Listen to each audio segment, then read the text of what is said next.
Wa syukru lillah wa la haula wa la quwwata illa billah.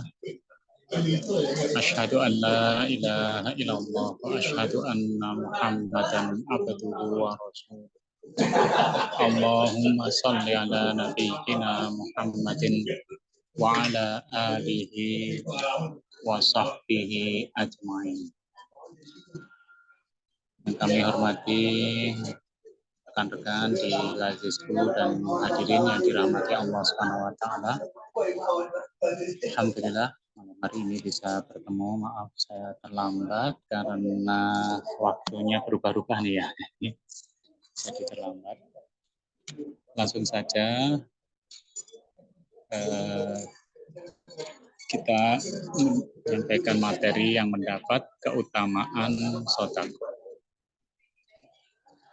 Siapa yang mendapat keutamaan sedekah?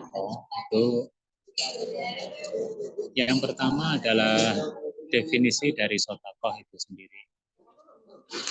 Sedekah adalah kullu ma yatimu aita'uhu lil muhtajin min ajli taqarrubi ilallahi ta'ala wa talaban liridhahi wa lisawabihi. Jadi sedekah itu adalah segala sesuatu yang diberikan kepada yang membutuhkan, sesuatu yang diberikan kepada yang membutuhkan dalam rangka taqarrub lillah, mendekatkan diri kepada Allah Ta'ala, wa talaban liridhahi, dan mencari keridhaannya serta walithawabihi, dan pahalanya. Nah, itu definisi dari sedekah, yaitu kita memberi sesuatu pada orang yang membutuhkan. Nah, itu sedekah.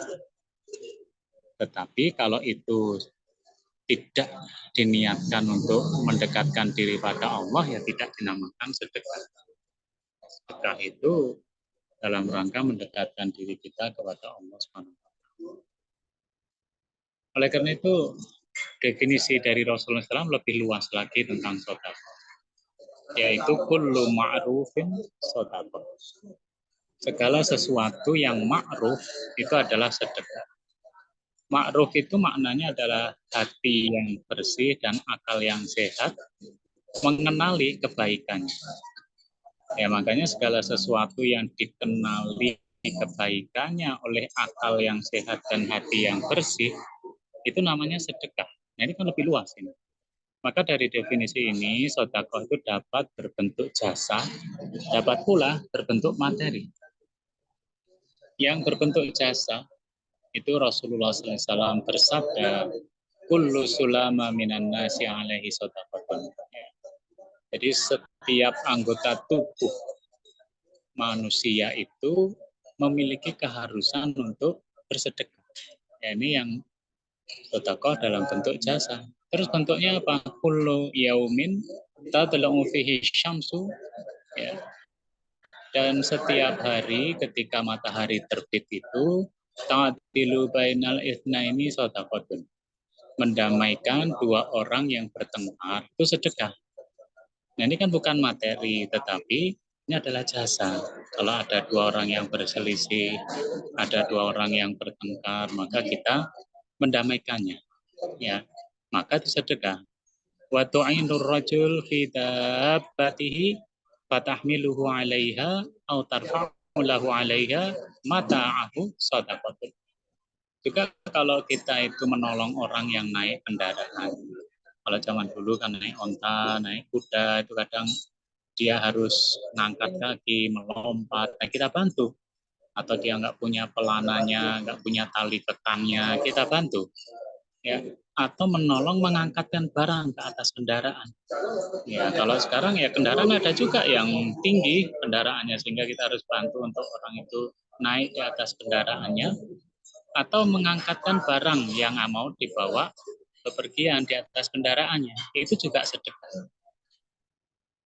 Wal kalimatu thayyibah sedekah. Kalimat thayyibah sedekah.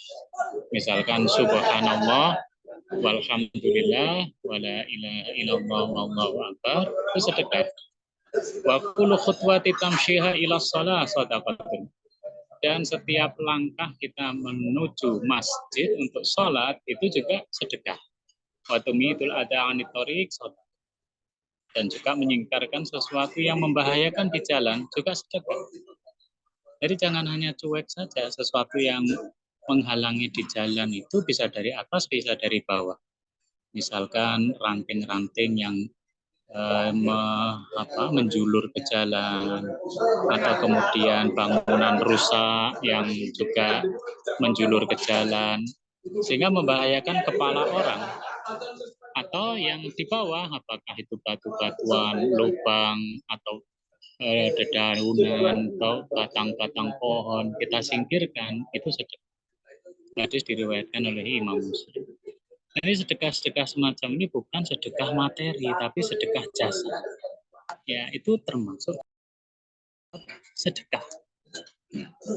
Atau di dalam hadis yang lain, Rasulullah SAW itu menyebutkan ala kulli muslimin shadaqah. Ya, setiap orang muslim itu wajib bersedekah. Ketika ditanyakan kepada Rasulullah SAW, illam yajid, kalau dia nggak menemukan, nggak sanggup, gimana? Maka Rasulullah SAW mengatakan ya'tamilu biyadaihi fayanfa'uhu nafsahu wa yatasaddaq. Kemudian kalau dia nggak sanggup, maka ia bekerja untuk memberi manfaat kepada diri sendiri. Ya. Dan supaya dia dapat sedekah. Ya, itu bekerja itu berarti sedekah. Ya. Kemudian ada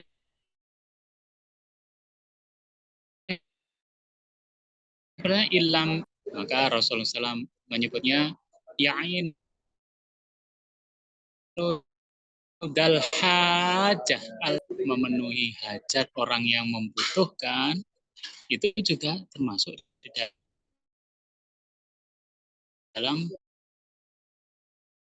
sedekah. Kemudian ya nggak mampu juga, ya, maka beliau menjawab yaitu ya'muru bil ma'ruf, memerintahkan kepada yang ma'ruf, awil khair, atau kebaikan. Itu juga sedekah. Maka yumsik anisyarri fa innaha shadaqah, yaitu mencegah diri sendiri dari perbuatan buruk, itu juga sedekah. Nah, maka sedekah-sedekah ini adalah sedekah jasa, bukan materi, tetapi termasuk sedekah. Nah, ini bedanya sedekah dengan infak gitu. Kalau infak itu jelas materi, tapi kalau sedekah bukan materi, dia bisa jasa. Tapi bisa juga materi, sebagaimana Allah Subhanahu wa taala berfirman, ya ayyuhalladzina amanu anfiqu mimma razaqnakum min qabli ayyatiya yaumul la bai'un fihi wala khullatun wala syafa'ah.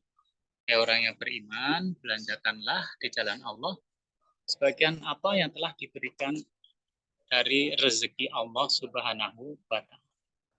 Ya. Nah, itu juga masuk di dalam sedekah.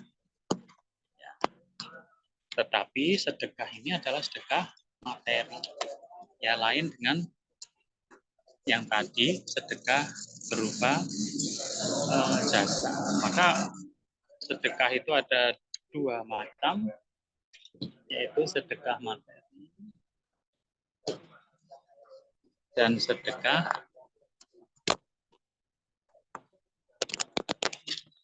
materi dan sedekah jasa. Kalau infak itu jelas-jelas sedekah materi. Nah, itu bedanya itu. Kalau sedekah saja itu bisa sedekah materi dan sedekah jasa. Kemudian apa yang didapat dari mereka yang bersedekah? Bagi orang yang musotik itu orang yang bersedekah. Yang pertama adalah menghalangi mereka dari api neraka. Bagaimana nasihat Rasulullah SAW kepada Aisyah radhiyallahu anha, ya Aisyah, istatari minan nar walau bisyikki tamratin. Aisyah, halangi dirimu dari neraka meskipun dengan hanya sebiji kurma. Fa innaha tasuddu minal ja'i masad daha minasya.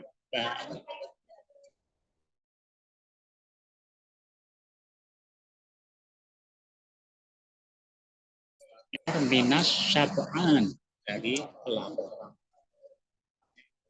Yang kedua, keuntungan, keutamaan bagi orang yang bersedekah adalah ma min yaumin yusbihul ibad fihi, ya tidaklah suatu hari seorang hamba melewati paginya illa malakani yanzilani, kecuali dua malaikat itu turun kepadanya. Fayaqulu ahaduhuma, berkata salah satu di antara dua malaikat itu, Allahumma u'ti munfikan khalafan. Ya Allah, berikan pada orang yang menafkahkan hartanya itu gantinya.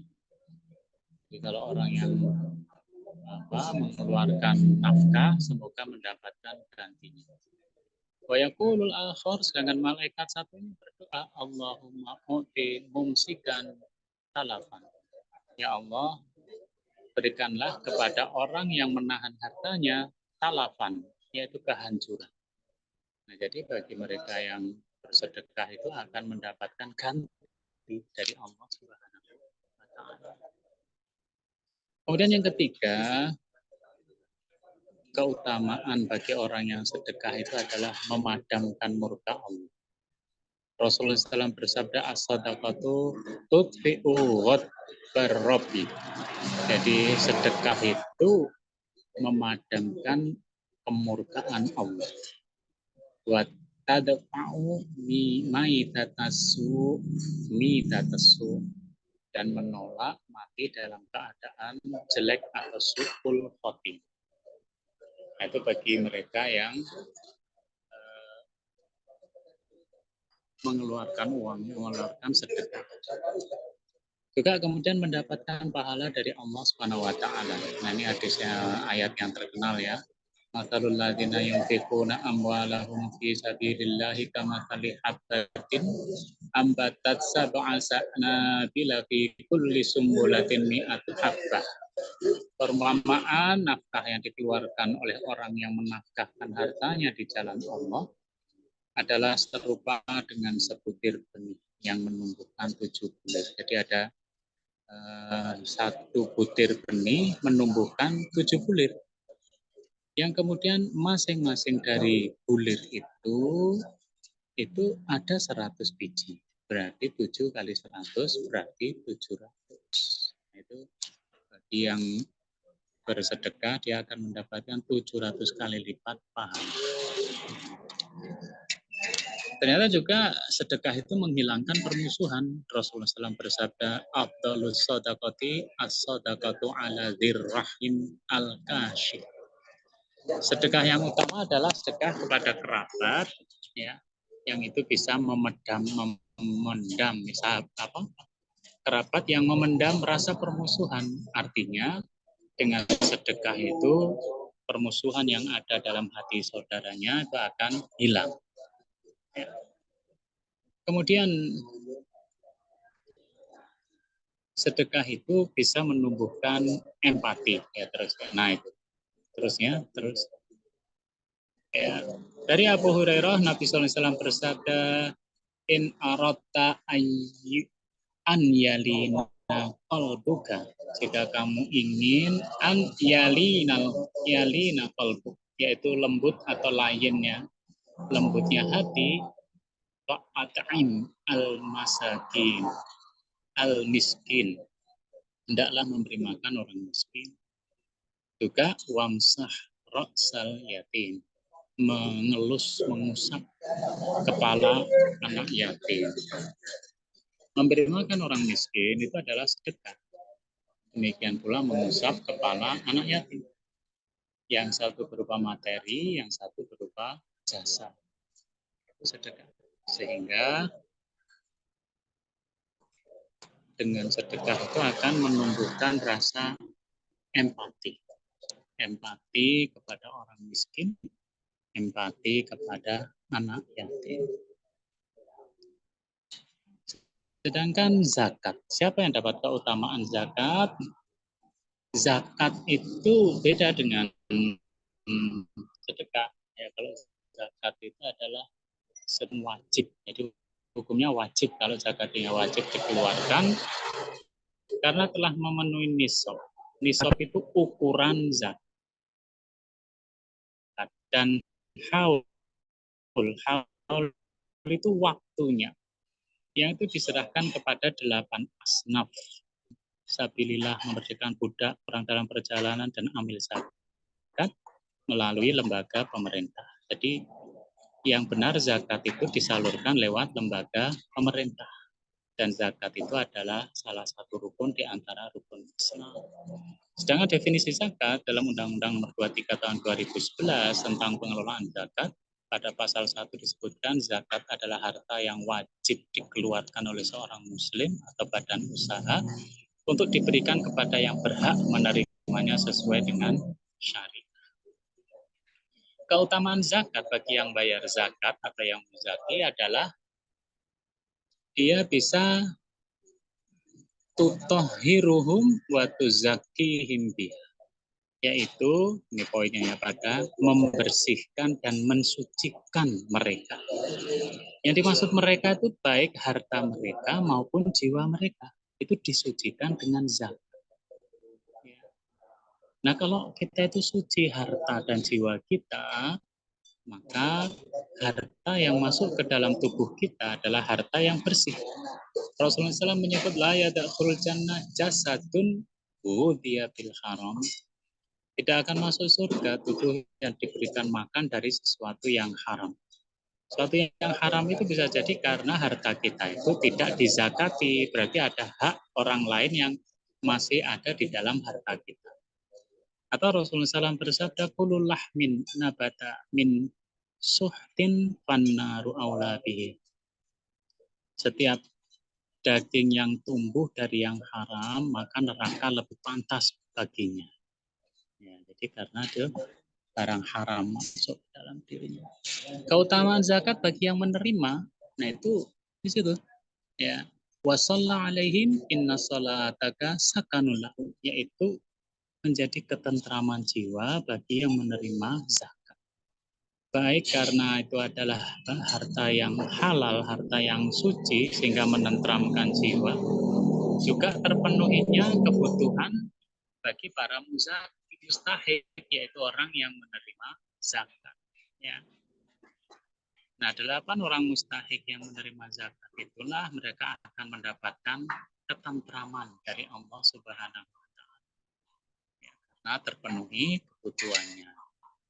Dan yang terakhir adalah yang mendapatkan keutamaan zakat fitrah. Zakat fitrah itu zakat yang wajib juga dikeluarkan di bulan Ramadan oleh setiap individu yang merdeka dan mampu, serta sesuai dengan syariat yang telah ditetapkan. Ya. Keutamaan zakat fitrah bagi yang membayar zakat adalah tuhratun lis-shaimi minal lagwi warrafas, yaitu mensucikan orang yang berpuasa dari hal-hal yang sia-sia dan keji. Nah, itu untuk orang yang membayar zakat fitrah, membersihkan puasanya, menyempurnakan puasa.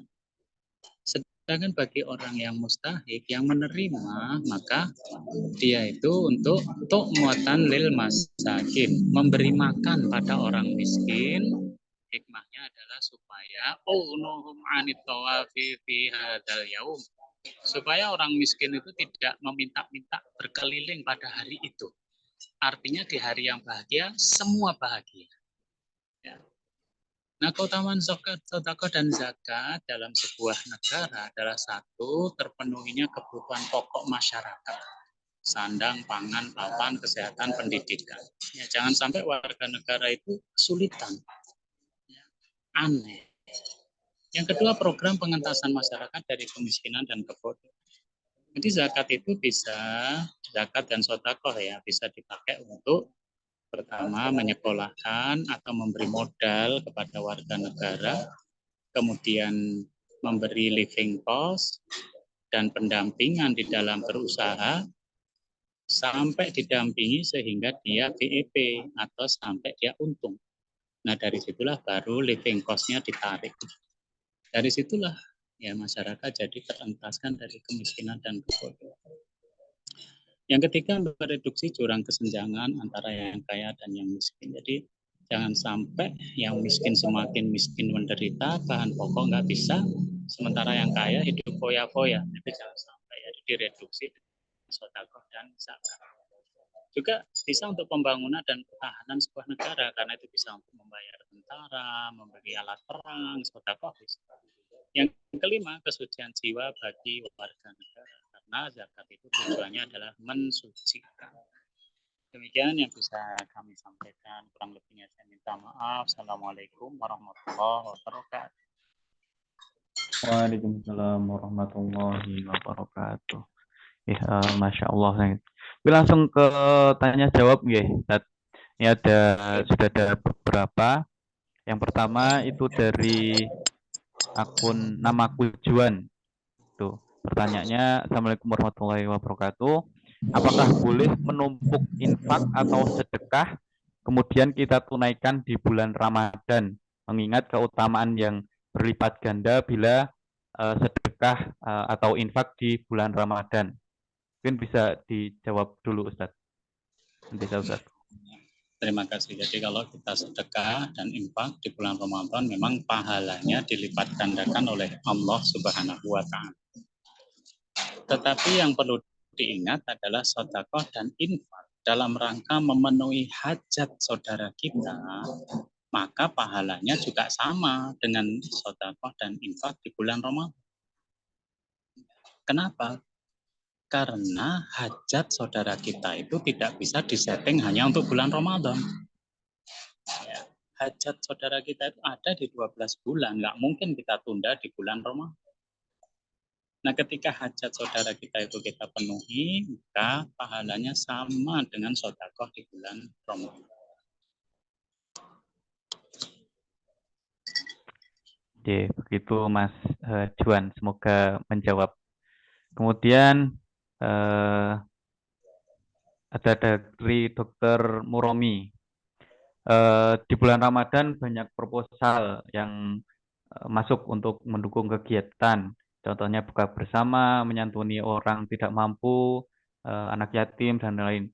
Kalau kita mampu, ingin berbagi, tetapi kita hanya pegawai, bukan pengusaha. Bagaimana prioritas pemberian infak? Lebih utama mana? Membantu saudara kekurangan materi atau mensupport saudara yang kuliah di tempat kuliah swasta yang berbiaya banyak? Monggo, Ustaz. Ya, jadi yang perlu diperhatikan itu adalah hajat hakiki seseorang yang nggak bisa ditunda itu harus didahulukan. Misalkan saudara kita kelaparan, dia butuh makan, maka nggak bisa kita tunda kebutuhan dia itu, walaupun kita sangat terbatas. Nah, harta yang kita terbatas itu untuk memberi makan dia, walaupun sangat pragmatis. Ya. Dia nggak bisa tinggal, nggak punya rumah dan kepanasan, kehujanan, dia harus kita tempatkan di kontrakan atau kos-kosan. Nah, itu harus kita dahulukan daripada membayar kuliah yang mahal kalau uang kita terbatas.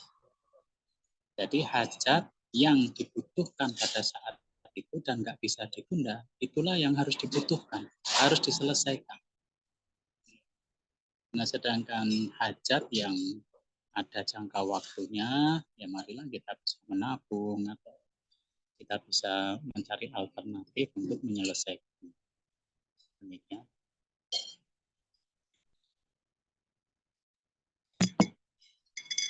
Selanjutnya ada dari Ali Reza. Apakah betul kalau zakat mal, zakat fitrah, fidyah, dan kafaroh itu lebih utama kalau ditunaikan sendiri dengan memberikannya sendiri kepada yang berhak menerimanya? Ustaz. Ya, itu yang benar adalah kalau zakat mestinya dibayarkan kepada lembaga zakat. Nah, bedanya itu karena di zaman Rasulullah SAW zakat itu ditarik oleh amil zakat. Ya, bahkan berapa nilai zakatnya dihitung oleh amil. Nah, jadi amil zakat di masa Rasulullah SAW itu menghitung berapa yang harus dikeluarkan zakat dari orang yang sudah wajib mengeluarkan zakat. Sedangkan sedekah, fidyah, nah itu boleh kita keluarkan sendiri. Ya, nggak apa-apa. Tapi kalau dimasukkan dalam lembaga lazis dan sejenisnya, boleh juga. Nah, yang saya katakan tadi adalah khusus zakat. Khusus zakat mestinya diserahkan kepada lembaga zakat. Selanjutnya ada Mbak Siti Abidatul mau bertanya sendiri, silahkan Mbak Siti. Baik, bismillahirrahmanirrahim. Izin masuk ya Ustadz. Tadi mengenai penjelasannya sempat saya tangkap bahwa sedekah itu kan dalam bentuk jasa. Nah, yang saya tanyakan itu begini Ustadz. Ketika kita di posisi yang benar-benar kekurangan Ustadz ya. Tetapi dalam hati kecil kita tuh pengenlah membantu sesama saudara gitu kan. Nah, itu untuk lebih baiknya itu kita menunggu ada baru membantu atau kita membantu seadanya begitu. Karena kan kebanyakan orang kan gini, orang kamu aja nggak punya kok sok-sokan ngasih aku seperti itu. Ada yang bertanggapan seperti itu. Padahal dalam hati kecil itu ya walaupun semiskin-miskinnya orang itu juga pengenlah bersedekah. Entah itu apa namanya membantu walaupun sekecil gitu kan. Cuma dari orang yang kita bantu itu kadang itu meremehkan gitu loh. Itu bagaimana ya Ustadz agar kita tetap bisa membantu dan kita tetap bisa menerima celaan yang dibantu gitu loh. Kadang kan orang nggak mesti menerima dengan baik gitu. Ya, terima kasih.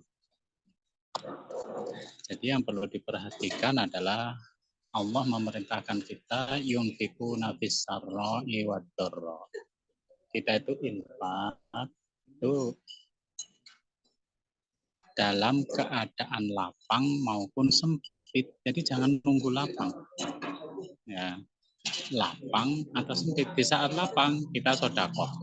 Di saat sempit kita juga sedekah. Ya, jadi tidak usah nunggu lapang. Dan kemudian kita itu bersedekah itu adalah lillahi ta'ala, artinya mencari keridhaan Allah subhanahu wa ta'ala. Kalau mencari keridhaan Allah subhanahu wa ta'ala, tidak usah kita bingung dengan komentar orang. Ya. Soal sedekah kok cuma sedikit, nggak usah gitu. Nggak usah kita bingung. Ya, karena kita melakukannya itu dalam rangka untuk mencari keridhaan Allah subhanahu wa ta'ala. Demikian ya Pak Siti.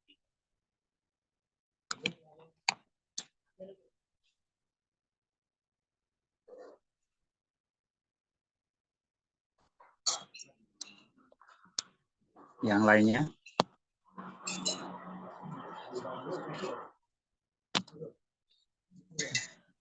Oke, ini ada dua pertanyaan lagi Ustadz.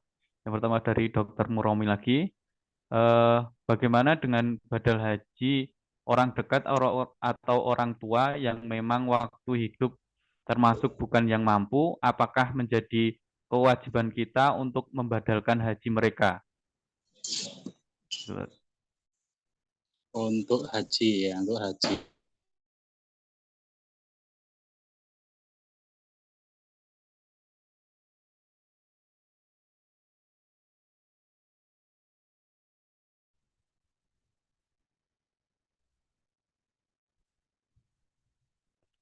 Sepertinya Ustadz terputus sini.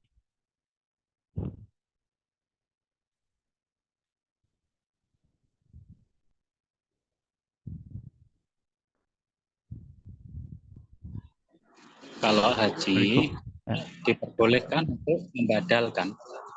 Artinya kita menghajikan orang lain itu boleh, terutama kita sebagai ahli warisnya atau kita sebagai saudara, famili, nanti diperbolehkan membadalkan haji orang lain, apalagi orang tua kita, ya boleh.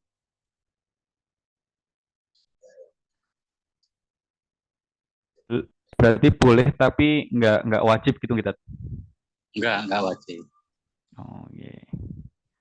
Kemudian ada satu lagi, mungkin ini pertanyaan terakhir. Assalamualaikum warahmatullahi wabarakatuh. Ustadz, apakah orang yang berhutang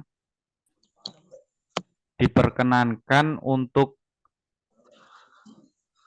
bersedekah dan berinfak, mengingat hukum membayar hutang adalah wajib, Ada nasihat juga dari seorang ustadz dengan sedekah harapannya Allah akan memberikan kemudahan untuk melunasi hutangnya. Matur suwun. Monggo. Ustadz. Ya, jadi kalau dari skala prioritas, kita kalau punya kelebihan harta dan itu sudah jatah masuk untuk membayar hutang kita, yang kita dahulukan adalah membayar hutang. Karena 3 hal yang harus didahulukan adalah membayar hutang, memakamkan jenazah, dan menikahkan bujang yang ingin menikah. Nah, itu 3 hal yang harus didahulukan. Jadi kalau ada uang sisa dan memang saatnya kita membayar hutang, ya kita bayarkan hutangnya, jangan nunggu-nunggu. Tapi seandainya misalnya kita kredit, kita bulan ini sudah membayar hutang kita. Kan kredit itu. Nah, kemudian ada uang sisa. Nah, itu baru boleh dipakai untuk kita pakai bersedekah. Kita pakai untuk infak. Nah, itu boleh. Nah, bulan depan ada sisa uang, belum membayar cicilan hutang, ya harus bayar dulu. Ya, gitu ya. Kalau sudah bayar, masih ada uang sisa, dipakai untuk sedekah. Nah, gitu. Jadi sedekahnya itu nomor 2, yang penting adalah bayar hutang dulu ketika sudah jatuh temponya.